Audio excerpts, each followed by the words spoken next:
প্রিয় শিক্ষার্থী, সবচেয়ে বড় কথা যে আমরা এই ভিডিওগুলা 11 থেকে 20তম গ্রেড হাই স্কুল কলেজ এবং প্রাইমারি যে শিক্ষকতাটা আছে, একটা হচ্ছে নিবন্ধন, একটা ডিরেক্ট পরীক্ষা। এখন কথা হচ্ছে আপনি এই 11 থেকে 20তম গ্রেডের প্রিপারেশনটা কেন নেবেন, এটা আপনাকে জানা একান্ত প্রয়োজন।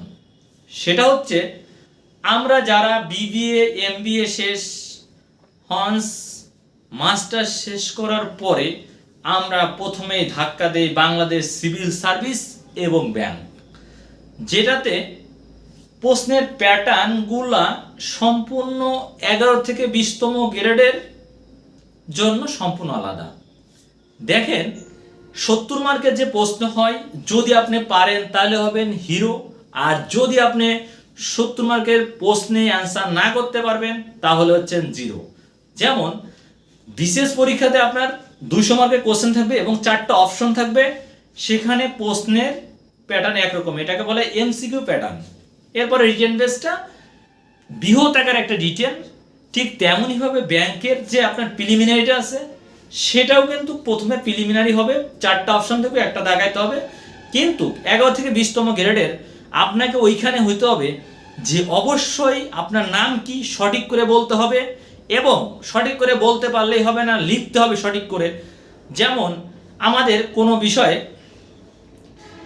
একটা জিনিস আছে যে আমরা যে বলা হয়েছে বুড়ো শালিকের ঘাড়েরও, এটা কার লেখা? আপনি বললেন মাইকেল মধুসূদন দত্তের লেখা। এখন কথা হচ্ছে আপনি মাইকেল সঠিক করে লিখছেন কিন্তু মধুসূদন বানান করছেন ভুল।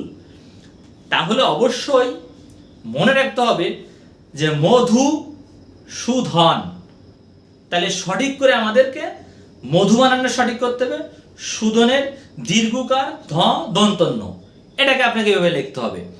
যদি আপনি সঠিক করে লিখতে পারেন তাহলে পাবেন 1 মার্ক, আর যদি আপনি এটাকে বানান ভুল করেন তাহলে আপনার হবে 0। তাহলে এটা মনে রাখতে হবে, যতটা সহজ ততটা আবার কঠিন।